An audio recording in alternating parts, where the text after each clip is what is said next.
Hi guys, hold on for a second. Before we proceed to the video, I have something very important to tell you. Professor John V. Kofus has published his new book in collaboration with Little French Media, and the title of the book is Neoliberalism, Inequality, and Authoritarianism. This book details how neoliberalism impacts the geopolitical economy in the 21st century. You can buy it from Amazon, and the link is in the description. Thank you. Now let's proceed to the video. Hello, everyone. Thank you for joining me. Welcome to this session on the first 2 weeks of the Trump administration. Today is February 4th. The president took over on January 20th. He was sworn in.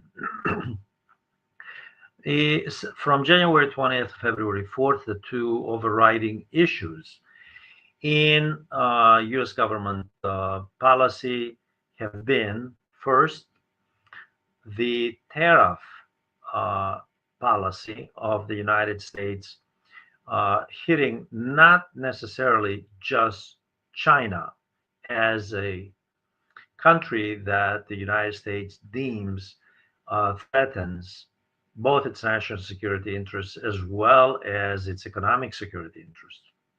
Fair enough.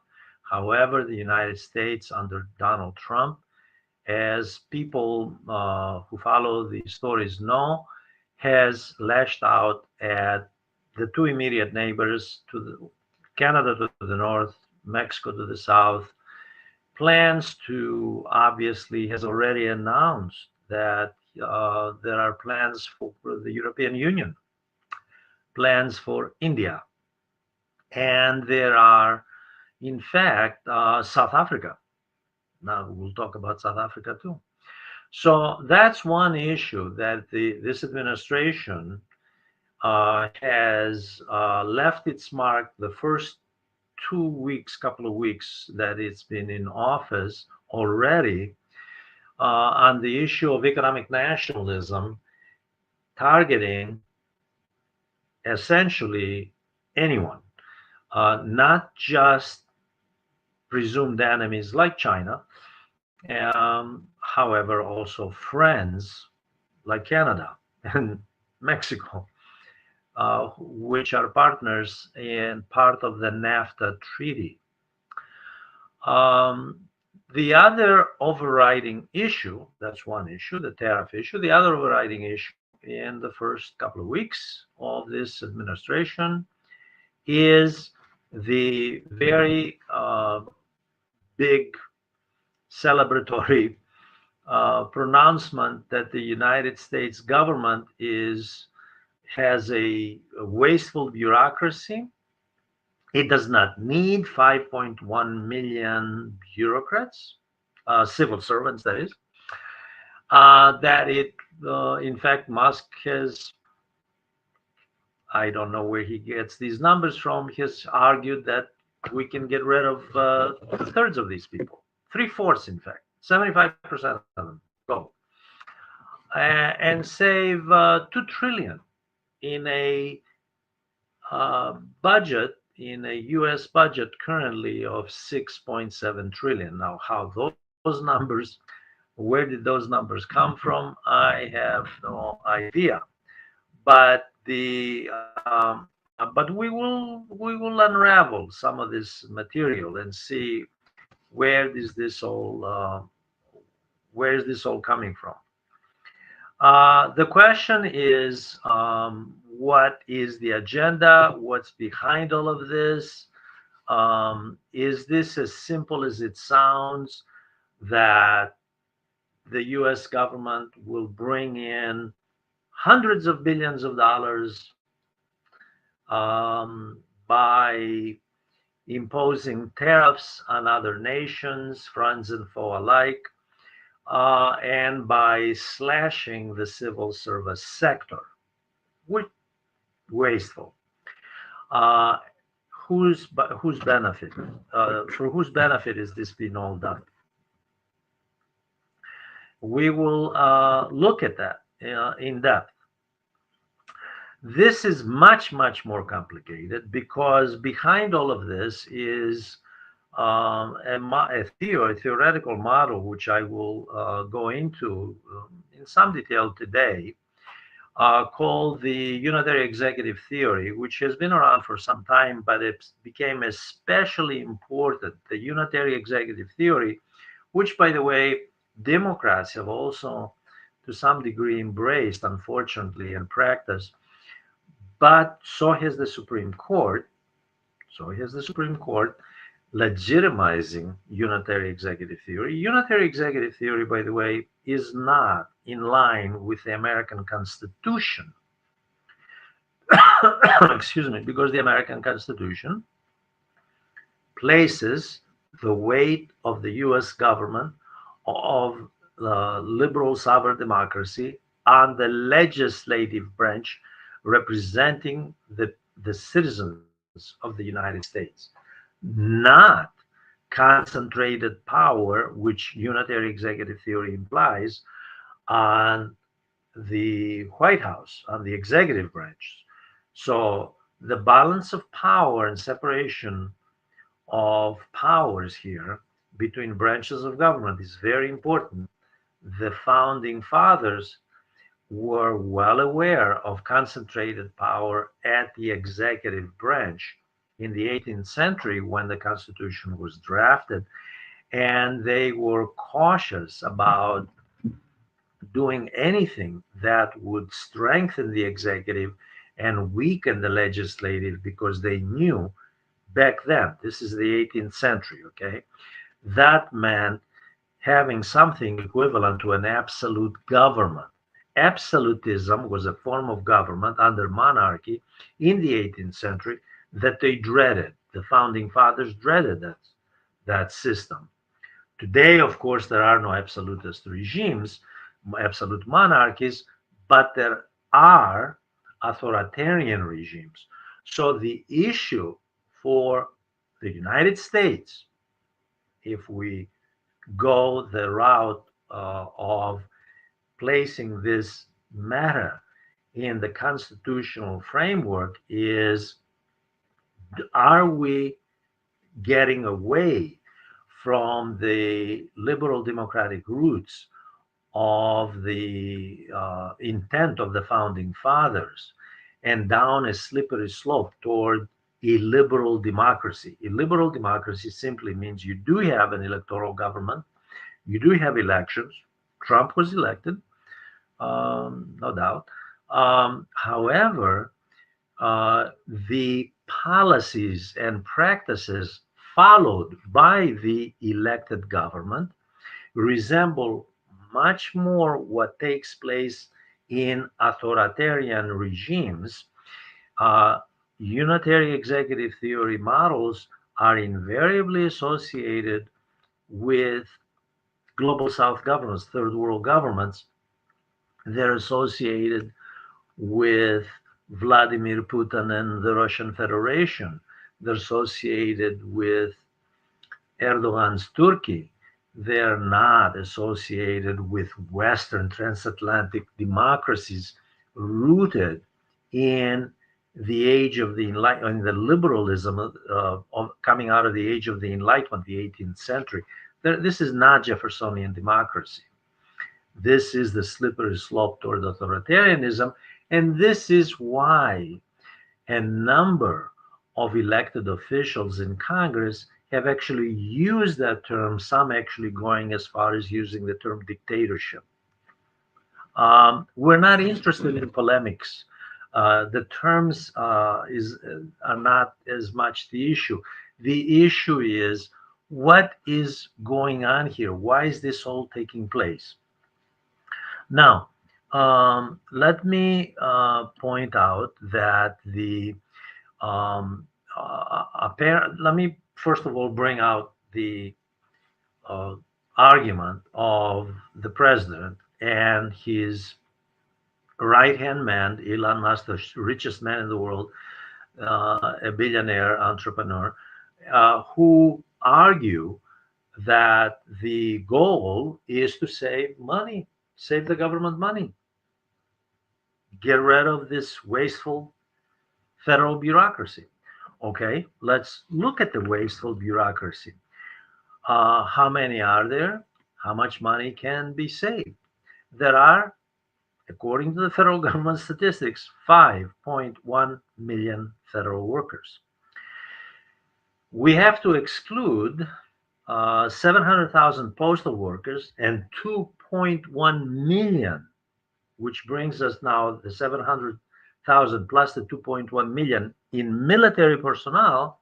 That takes us to 2.8 million federal workers, okay, of the 5.1 million. Now, how many are of the civil servants, the federal bureaucrats, are civilians? 2.2 million. How do we get to 75% cut of the civil servants when the total is 5.1 million and there are only 2.2 million in the civilian sector, and we need to get up to 3.8 million to reflect the percentage that Musk and Trump are talking about? That's one issue. The numbers don't add up. There is another issue here. Let us assume that they go.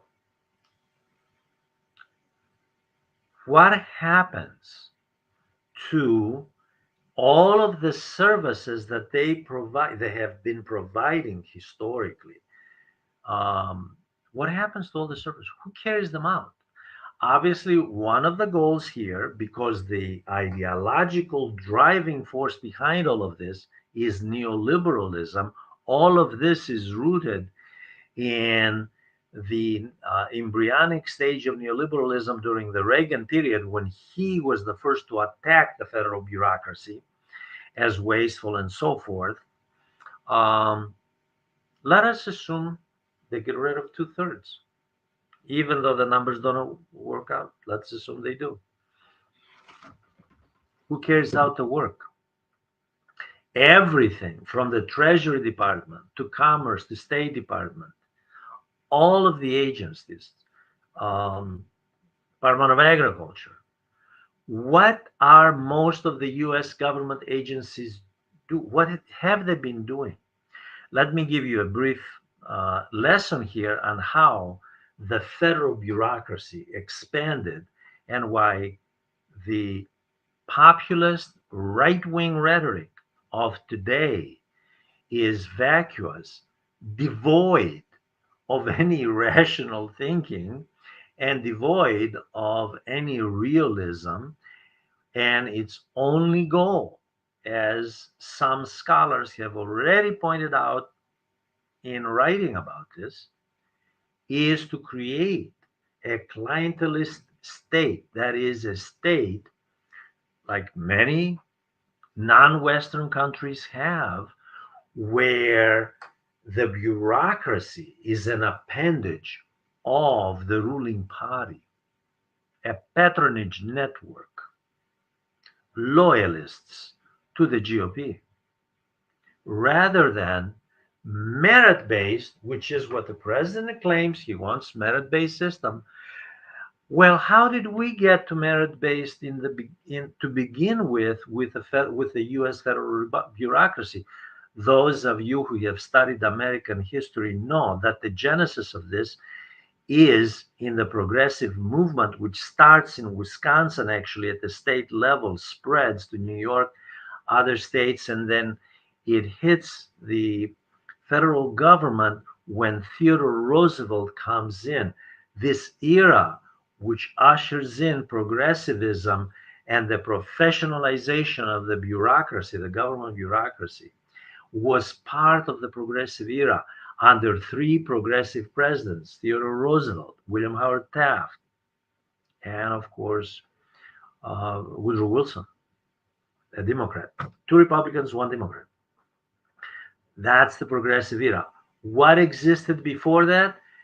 Patronage system, corruption from the local level to the state to the federal, clientelism. The fact is that the creation of a vast bureaucracy rooted in professionals, in people with college degrees, people with expertise in their respective fields. All of this was made necessary because the United States, after the Civil War, industrialized very rapidly. Its economy expanded very rapidly. Big capital and the transition from a semi-agrarian economy to a fully fledged industrial-based economy with rapid advances in technology required a federal bureaucracy not only to guide, to help with all kinds of reports and studies free of charge, the taxpayers were paying for it, but also to regulate because of intersectoral competition that even President Roosevelt, Theodore Roosevelt, a conservative, by the way, recognized was creating disequilibrium in the economy, was responsible for, in large measure, for exacerbating the deep recession. In fact, it was like the Great Depression of the 1930s. In the 1990s, the United States economy was contracting very seriously. Um, and one of the reasons was because intersectoral competition was lopsided. Certain industries, primarily the railroads, but also banks, were competing and getting a larger chunk of the pie, and in an unregulated environment under uh, cartels and monopoly capitalism back then, okay, this was not in the interest of what is called in economics horizontal development. This was vertical development, a few industries going up and up, making more and more money. But the idea behind economic planning, economic development was to develop all of the economy, all of the sectors of the economy, not to have the railroads uh, make profits to the detriment, for example, of the agricultural community, not to have one sector um, uh, make so much in profit, because you have to think of the economy as a pie. The larger the slice one sector took out of the pie, the less there was left for the other sector. This is what brought about regulatory agencies, uh, not to mention unregulated drugs and food. This is why we get the Food and Drug Administration, because, as the brilliant novelist Upton Sinclair, a great American, wrote in The Jungle, what you have in the Chicago packing houses is enormous corruption. And in an unregulated industry, you don't want to have an industry like food and drugs that's unregulated, because it impacts the health and well-being of your citizens. And Roosevelt understood that, and he was a Republican, but he was a thinking Republican. He was a rational individual. He understood that very well. Although Upton Sinclair, by the way, came from a left wing background, from a socialist background, he criticized labor management relations, the way workers were treated, migrants and immigrants and migrants were treated in many of these factories. Also criticized what these companies were doing to the health of the American people. Um, this is the reason. Today, 125 years later, we have an administration that doesn't even want the existence of a government, a federal government agency that inspects foods. This is mind boggling in itself that the Trump Musk team has actually proposed. Obviously, it's not that I have no doubt they're not going to go through with any of this, but they have actually openly discussed the idea of why do we need these people to inspect? Um, well, because every so often we read headlines that Company X and meat packing Company X, we won't mention companies, um, the names of them, has recalled so many thousands of pounds, or in some case tons of beef because of contamination. It's common sense. It's a health issue. In any case, the fact is that the federal bureaucracy was merit based because you want to serve society in the best possible manner, and you want to bring in college educated people who are professionals. They know what they're doing in the various fields, from the scientific domain to the medical, to agriculture, and it doesn't matter what the field is, the agriculture, engineering, commerce. You want people who have expertise, and hence the creation of a merit-based bureaucracy. By the way, all of this, by the way, started in Northwest Europe in the late 19th century, and it was a transport from Northwest Europe to the United States because they had industrialized already. Now, the Trump Musk administration, I shouldn't say Trump Musk administration, as some critics have called it, but the Trump administration with Musk in the forefront of um, the Department of Government Efficiency. The acronym is DOGE, DOGE. The fact is using the issue of merit to do what? To get rid of diversity, equity, and inclusion. DEI, another acronym that many of you may have seen in the headlines. However, the fact is that the so-called diversity in government was a recent thing. From, by recent I mean it starts with the Kennedy Johnson administration forward. In other words, it's something of the last 60 years. It doesn't go back to the progressive era of Roosevelt, um, and Wilson back in the and William Howard Taft back in the early 1900s. It's actually a 1960s. One of the reasons for this is because the United States historically had a segregated society. Blacks were excluded from the institutional mainstream. And to his credit, John Kennedy and Bobby Kennedy, his brother in the Justice Department, were right to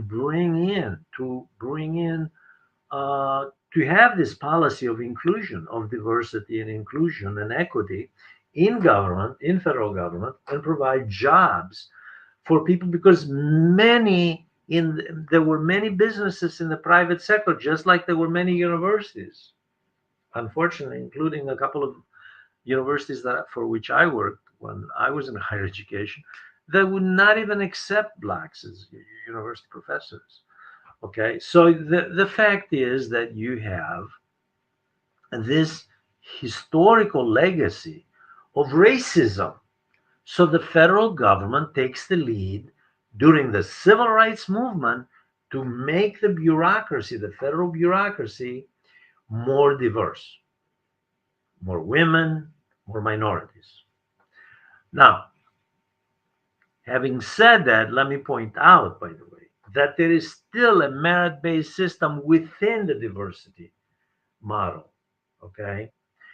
Now, to go from that model that has been long standing for the last 60 years or so, to the model of a clientelist state, a state that resembles the um, uh, the third world country, whether it's a country, like I said, it's a country like Turkey, and I don't mean to single out Turkey, but Russia. Take one of the which is not exactly third world, it's second world, but a country where there is a strong state authoritarian system, and the bureaucracy is an appendage of it. This is not part of the constitutional history of the United States. This is contrary to the spirit of the founding fathers and the practice of the United States in pursuing a civil service based on merit, nonpartisan, nonpartisan, and professional, by the way, rather than serving the goals of a specific party, especially when that political party's goals is to, as some senators and congressmen correctly have asked, is to do what with the savings? One senator, by the way, pointed out to provide another tax cut to the richest 1% of Americans, right? Take the savings, whatever savings there will be here, and put it in the pockets of billionaires as though they need it. As Warren Buffett pointed out, I don't need any more money.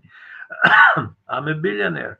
And yet, this is what they want to do to got this to got the civil service. Now, let me point out, by the way, there is an underlying racism just in the proposal of the doggy group. And I'm not going to go into Nazi salutes of individuals and so forth, and to references to the Third Reich on the part of individuals in this administration. I'll put that aside. That's theater, in my view. I look at what they do. Let's keep in mind. Let's keep in mind that uh, the federal bureaucracy, civil servants, are as diverse as the American society. Some are Republicans, some are Democrats, some are independents, right? Some are apolitical. Right? They are there to do a job. They do a job. They do the job. They go home. They are evaluated. By the way, they're evaluated by their bosses, by their supervisors. The question is, what kind of signal do you send when you're the president and you appoint individuals as head of those agencies whose goal is to undermine the agency? Imagine a following scenario. We have a conglomerate, a multinational corporation, and the CEO comes in and appoints managers at the various divisions of the conglomerate, and their goal is to undermine those divisions. Those divisions would be the equivalent of a U.S. government agency, federal agency. Um, there would be demoralization across the board, as there is. Those of you who have been following this story, you know. But putting aside the demoralization, why would the CEO do this? For the benefit of the workers? No, you're demoralizing them, and you're asking them. In this case, by the way, Trump is asking many of them, they've gotten emails already, leave, your low productivity worker, go find work in the private sector. They want to replace them supposedly with merit individuals, merit-based qualified individuals, of course, loyal to the GOP. The goal is not to improve the working class. The goal is not to provide better services to society. What is the goal here? The goal here is, and we'll get deeper into this, because we'll find out who was behind Project 2025, which is part of uh, reforming the civil service sector, the federal bureaucracy. The goal here is to weaken the regulatory structure, institutional structure of the federal government, strengthen Wall Street even more, as though they need strengthening. They're already in charge. Those who watched the inauguration of the president, not that the previous one was much better, by the way. What differs is modalities, and that is important. That is important, but that's what differs. Um, to weaken the regulatory structure, benefit the um, big capital. That's the goal. It's not any of the other inane pronouncements that have been made, whether it's to save money, get rid of 75. These are not. This is the numbers just don't work out. This is not what the goal is. Let me start with USAID, which has been in the news. The USAID, the Agency for International Development, which John Kennedy created during the early Cold War back then, after the Cuban Missile Crisis, by the way. That agency was created against the background of the Cold War, and it was, in fact, to put a more positive spin on the U.S. as a nuclear power, which almost went to nuclear war during the Khrushchev Kennedy confrontation over Cuba. The USAID is an agency that provides humanitarian aid on a world scale, but it also is an agency that promotes geopolitical and geoeconomic goals. That is, it advertises the merits of being pro or being allied with the United States, being pro-US, and the merits of doing business with American corporations. Okay, the budget of USAID, 40 billion. The budget of the United States on an annualized basis right now is 6.7 trillion. So they have a modest budget. How or under whose jurisdiction is this agency? Uh, Actually, they operate, it was created by Congress. It's under congressional mandate. This is not an appendage of the executive branch. That is a constitutional violation to make it an appendage of the executive branch. What has happened in the last few days? Today is February 4th. Last night there was a major, that is February 3rd, there was a major protest right outside the offices of USAID. There were a number of congressmen, the press was there, senators, they made speeches and so forth, a number of people from unions and so forth. Okay. Musk sent his troops in, the doggy troops, the Department of Government Efficiency young troops, to basically confiscate their computer systems, and he pronounced that this agency is dead. It's over. It's finished. That was Musk. Trump appointed Marco Rubio, the U.S. Secretary of State, former senator from Florida, of course, to head in on an interim basis this agency, which, by the way, keep in mind, Congress created the USAID. This is not under executive authority. In any case, it was handed, at least temporarily, to Rubio, a Trump appointee, a Trump loyalist. What happened with USAID? The agency, the people who work for the agency described what took place. I wasn't there. I just read it in a number of news outlets, that this was a mafia style takeover. They stormed into the offices, they took over, they demanded that they leave. That is, they being the staff at the agency. that they abandon their stations and so forth and they go home, that this agency was finished. Well, this was certainly disruptive. And the term disruptive, by the way, I want to give you, those of you who are too young to remember, actually, a disruptor was a good word that Wall Street started using in connection with neoliberalism. A disruptor was someone who went against government regulations, against the establishment, against the grain, if you will, against the prevailing trends in order to increase capital. This was a word especially used at disruption, a disruptor and disruption before the Great Recession of 2008. And look where the disruptors got the US economy in 2008. A deep recession, the worst economic contraction since the 1930s, by the way.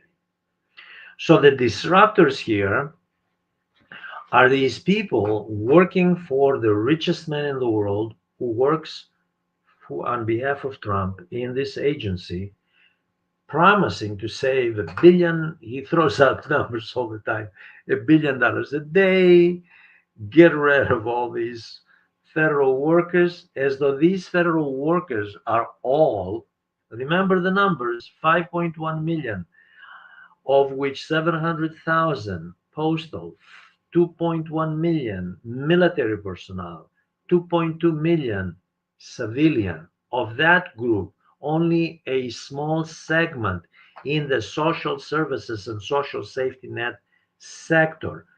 The rest serving business, the private sector, as well as other institutions, by the way, from medical institutions to the food industry and so forth, to Wall Street itself. The fact is that we have here agencies set up and designed to buttress the private sector, exactly as the private sector wanted, free of charge, by the way. The taxpayer is picking up the bill here.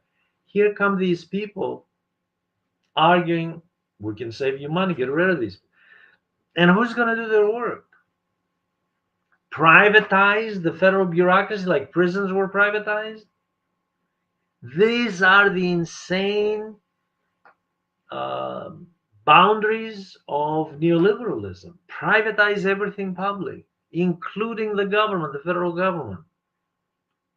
For whose benefit?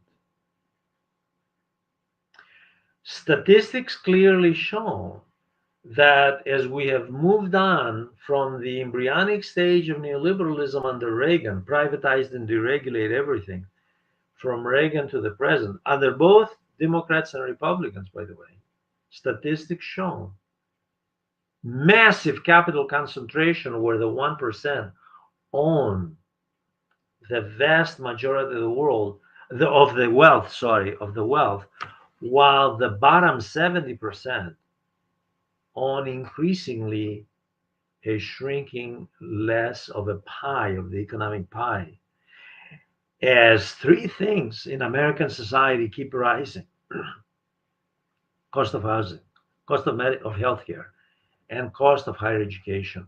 Without the last one, no upward social mobility. And as Senator Bernie Sanders correctly pointed out, by the way, today a bachelor's degree is like a high school degree during the Kennedy Johnson period. The college, the bachelor's degree, doesn't have the kind of weight today that it did in the mid 1960s. So what we have here is a serious problem um, with regard to the rising gap, socioeconomic gap. Will the getting rid of the bureaucracy as it exists now be to the detriment of the working class and the middle class, or will it somehow help? The way that the Trump Musk group are presenting this is that this is the solution. This is just a distraction like tariffs. Tariffs bring in, historically, the last 70, 80 years, less than 2% of the receipts. And yet, Trump and his group present tariff receipts as the panacea. It's going to save us, it's going to save the economy. How? He imposes tariffs 25% on his neighbors to the north and the south, and then he immediately resents them because they hit back. And of course, he and of course there are businesses who are all over him about this issue. Poses on China. China has enormous leverage over the United States. I'm not going to mention all of them, but just one, which is very critical. And it's the reason that big tech, big corporations, by the way, are behind Trump when it comes to buy Greenland. Buy Green, although Greenland is not for sale. Denmark is not interested in that deal. Neither is the European Union. That leverage that Trump has, and it's connected to Greenland, is rare earth minerals. China is cutting back on rare earth elements because those are used in high-tech semiconductors, artificial intelligence, electric car batteries. Those are used there, and they're used in defense. China has actually selectively hit here and there.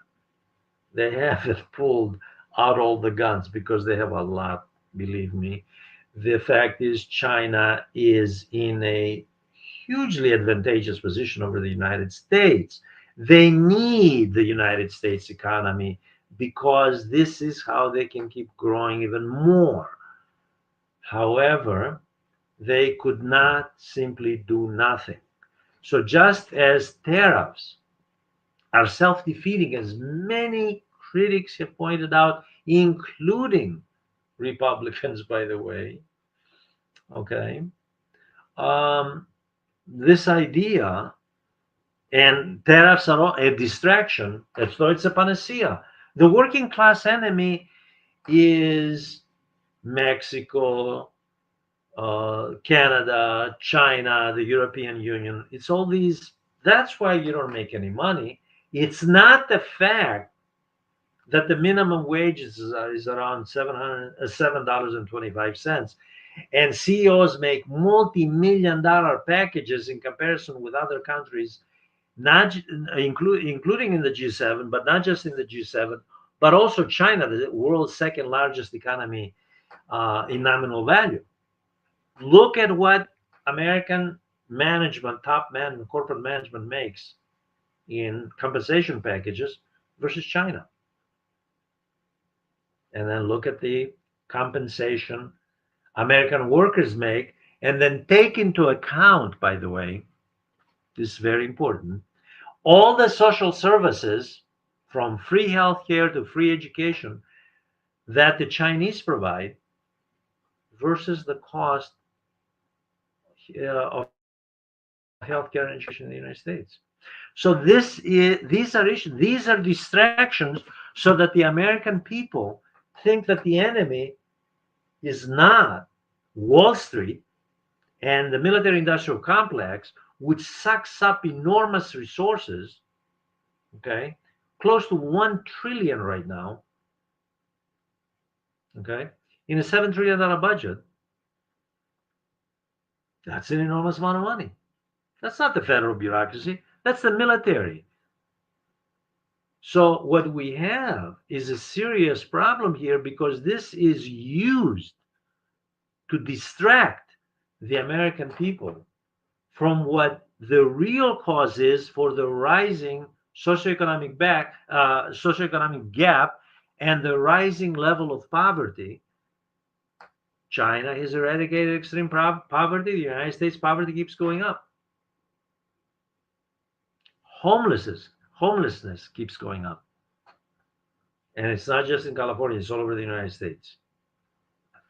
Now, let me bring up other examples other than I pointed out USAID because it's been in the news and it's so dramatic in the recent days. The Musk group has gone after the EPA. The Trump also has gone after. It's no secret that Trump his first administration went after the professionals at the EPA. They are not allowed to use the word climate change or climate, making any references as though climate doesn't exist. Um, because that's just political correctness. It's as though climate change is a fiction of the liberals' imagination. It's not real. It's as though in 2024, scientists worldwide, by the way, regardless of political affiliation, were wrong when they said this was the hottest summer in recorded history. Okay? They were wrong. Scientists were wrong. It's these people, the Trump Musk group, that are correct. The other thing with the EPA is they want the EPA, a Republican creation, by the way. Let's keep in mind Nixon. The EPA, they want the EPA to promote fossil fuel development. Drill, baby, drill is the slogan of Trump. Fine, drill, baby, drill. Um, the long-term interests of the United States economy, the world economy, social development, and also of this planet is not drill, baby, drill. It's renewables sources of energy. Now, the United States is very sensitive on this issue because the Chinese are way ahead in that domain with solar panels and wind energy.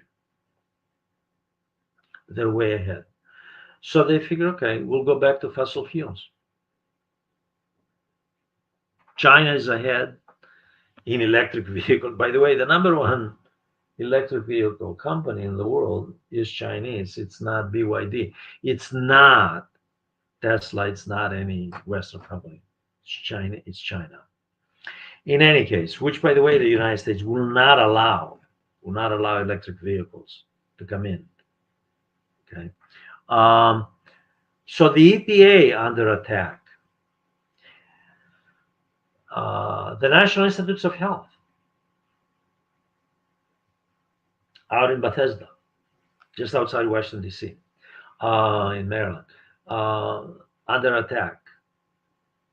Okay. CDC under attack. These are medical scientific organizations. They serve a purpose that has to do with the health of the country, of the American people. It transcends class and race and migrants and so forth. It is about the health of human beings.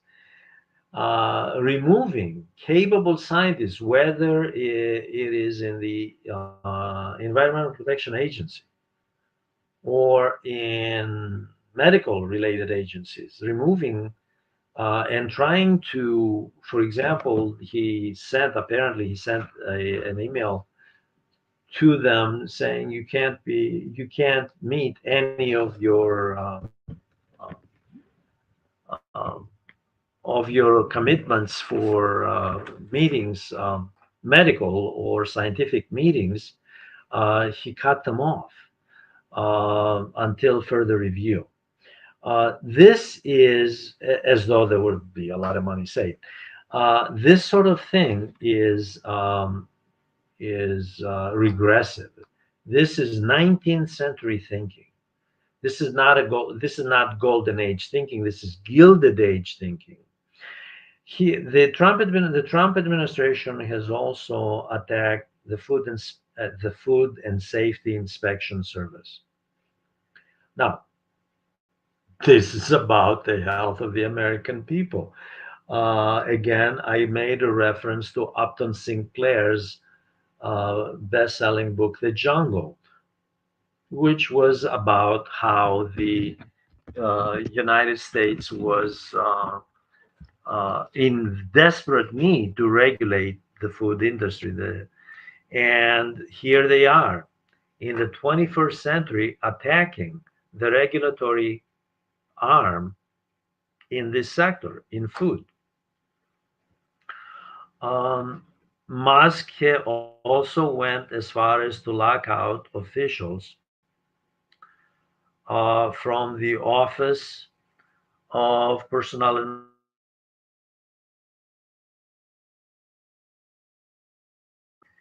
and he argued that this was a the goal here was to look at the records and to see whether they serve the purpose they are supposed to be serving, or they're parasitic.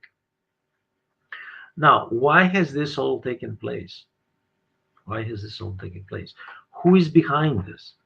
When we look at who is behind this, what we find is that Project 2025, okay, which was proposed by the Heritage Foundation, a far right wing pro Trump group, funded by billionaires, by the way, and fully embracing the unitary executive theory. That is who was behind it. They gave the Trump group a list of everything they wanted.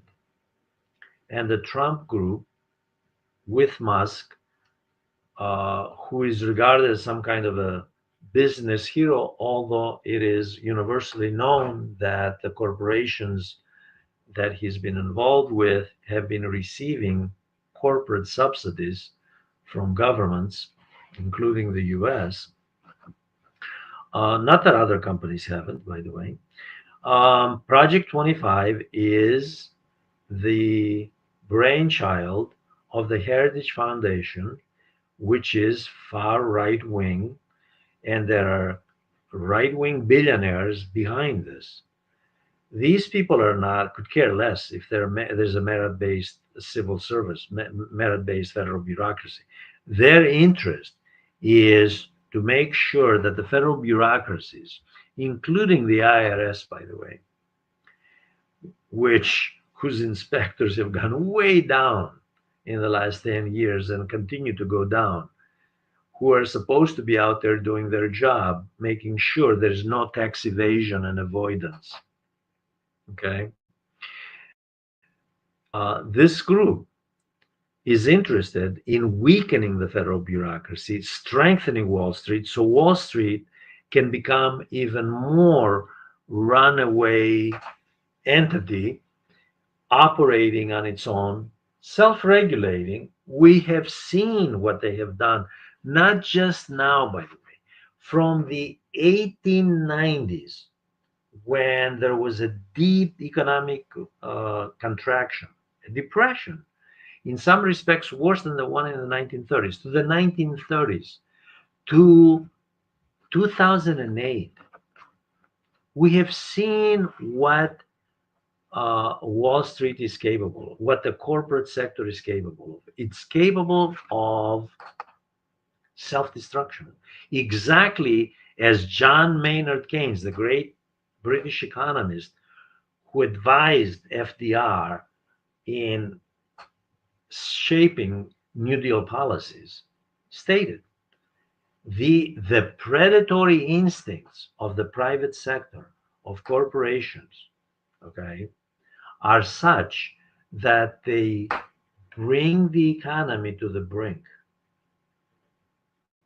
The excesses they create, especially left to their own devices without regulatory mechanisms, the excesses they create generate such disequilibrium in the marketplace that the result is the entire economy then collapses. And because the US economy is the largest in the world in nominal value, and the dollar, the most widely used reserve currency in the world, it drags down the world economy. So the entire world suffers. Why? Because of a handful of billionaires and multimillionaires in the United States. Not that those that their counterparts in Western Europe, by the way, Australia, Canada, and so forth, Japan, are any better. But this is what we have in the United States right now, is an attempt, again, the Heritage Foundation behind all of this, to water down the agencies, make them an appendage of the executive branch, because these people fully embrace unitary executive theory, which again, I remind you, is contrary to the US Constitution. This is not what the founding fathers wanted. Okay. There's another dimension to this, by the way, which is alarming. And that is that the Trump administration gave the order that anyone in the civil service, again, remember 5 million plus, who notices individuals or departments, divisions within the agency or supervisors and so forth, trying to impose diversity, equity, and inclusion, must be reported. Now, this gives license to those who are enthusiastic and predisposed toward far right wing politics, Trump style, to report any dissidents. And Trump has made no secret. What is it that he said recently, a few days ago? Yes, about USAID people. This is, I can't believe he said about. I mean, if he had said this about Department of Labor, I would have understood. But he said this about USAID. He called them radical lunatics. He thinks they're a bunch of left wingers, and dismissed them. And of course, praised in the process. He praised his buddy and financier, personal financier, Musk. Praised Musk and called them lunatics, radical lunatics. So what we have here is a climate of fear. When did we have a climate of fear in society, and especially in the federal bureaucracy, um, in 20th century history? In totalitarian societies, by the way, the Third Reich above all, they were spying on each other, reporting dissidents. This is the road to authoritarianism. There is a reason why mainstream Democrats, not to mention, of course, progressive Democrats, and there are very few of those, argue that all of this is opening the floodgates for authoritarianism. All of this is heading toward a system called illiberal democracy. It's not the liberal democracy of the founding fathers. It is a facade behind which, a facade of democracy. The rhetoric is always there, but the reality of the policies and the effect of the policies, okay, especially when you have USAID people, by the way, these are fairly conservative people by the most part. I'm sure there are Democrats in there in the group as well, but Democrats are hardly criminal just because they're Democrats. These are people who describe what happened to them the other day with Musk's group going in there and confiscating their computer systems as mafia style. These people are frightened. And this spreading of fear in the US federal bureaucracy is not productive. It's counterproductive. It's not productive. It's to no one's benefit. Why would you want to demoralize your own federal bureaucracy? You have 5 million people in the bureaucracy. Why would you want to demoralize them?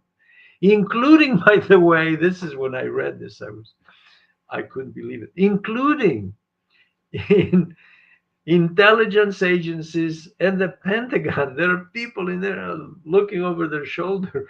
There is a climate of mistrust and fear. What a way to run a government in a liberal democracy and still claim we're democratic.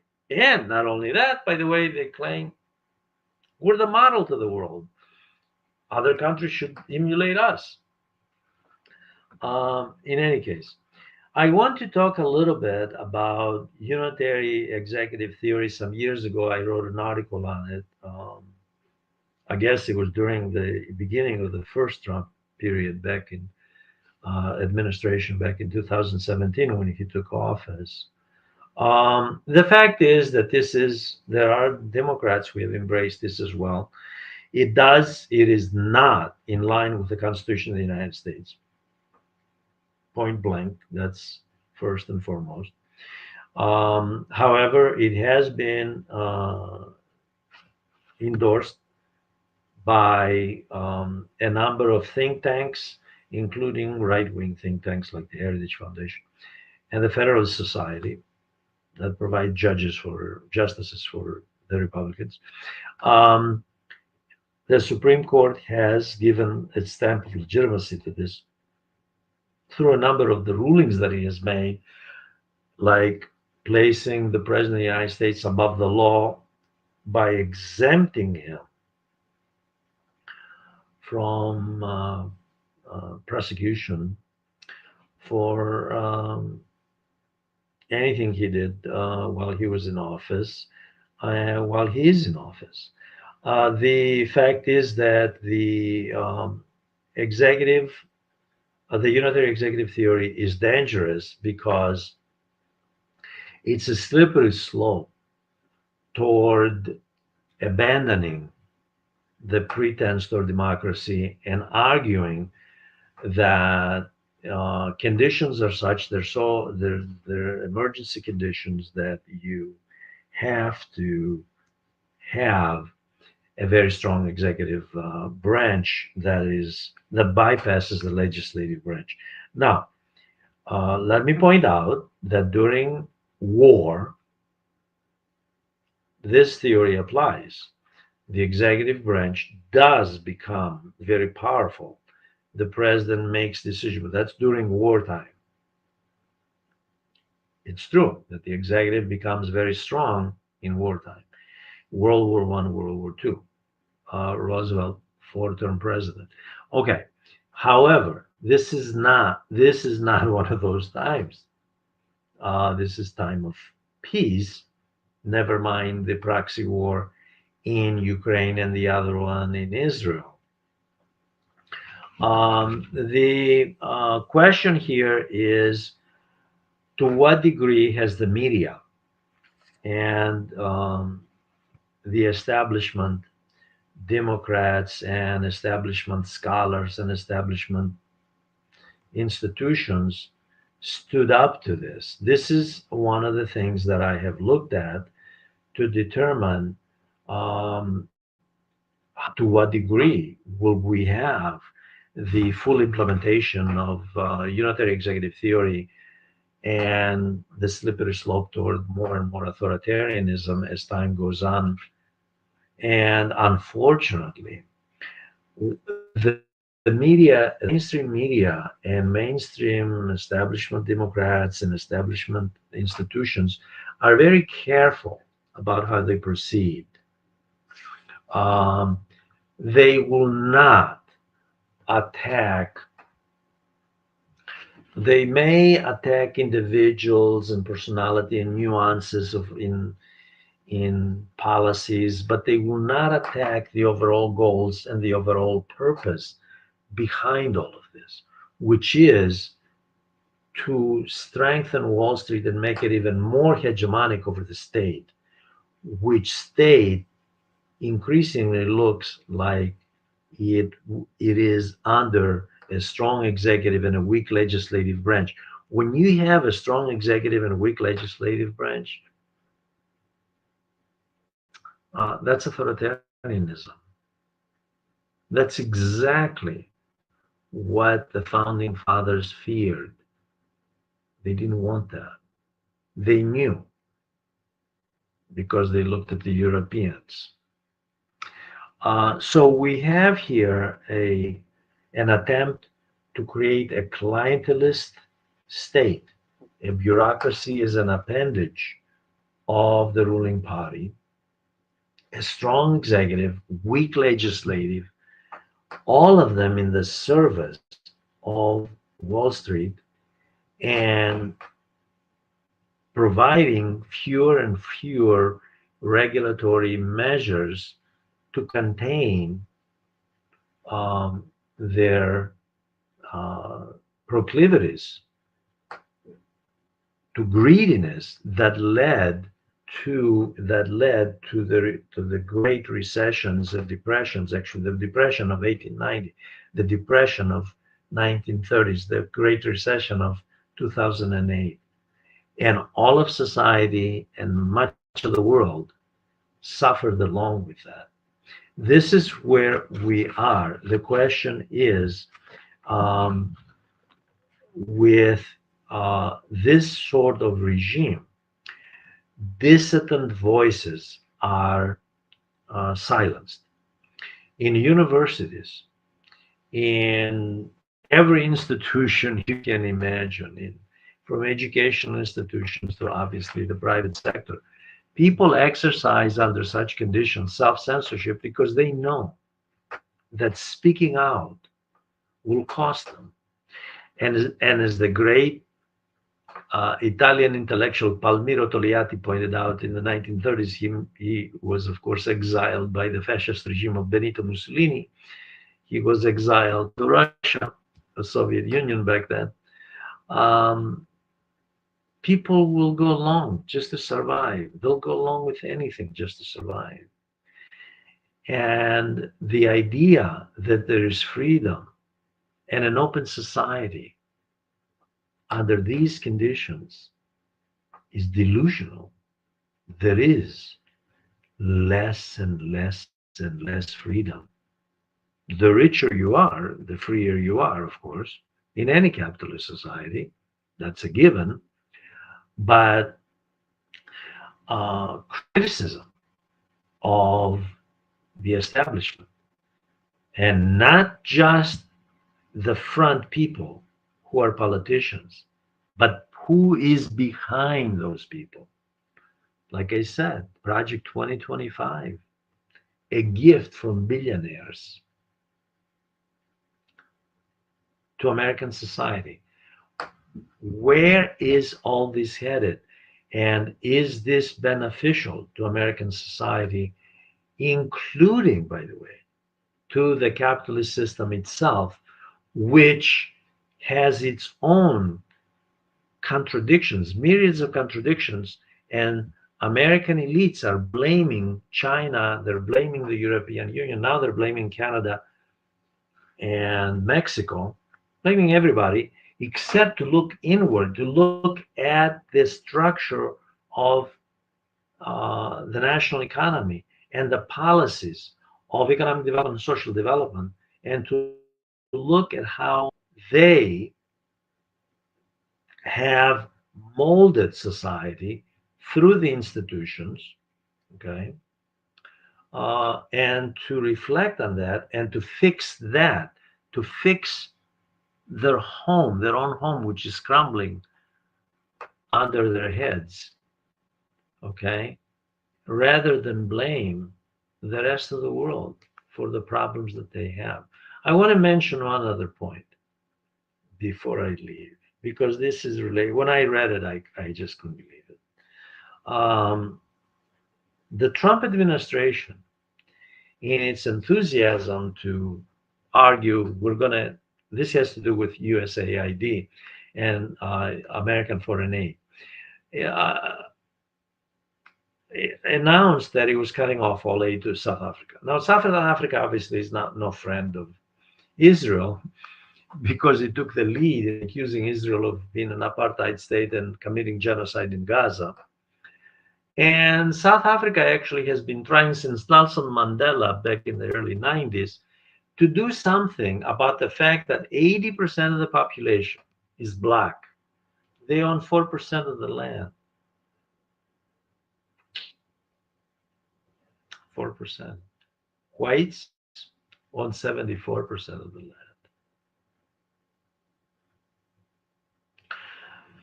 So the government of South Africa has tried slowly and slowly and slowly all these decades to try to do something about land reform, and it has brought forth various versions of land reform bills.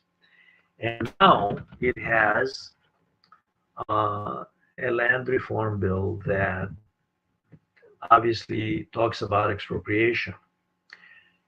Trump argued unapologetically that he was punishing South Africa.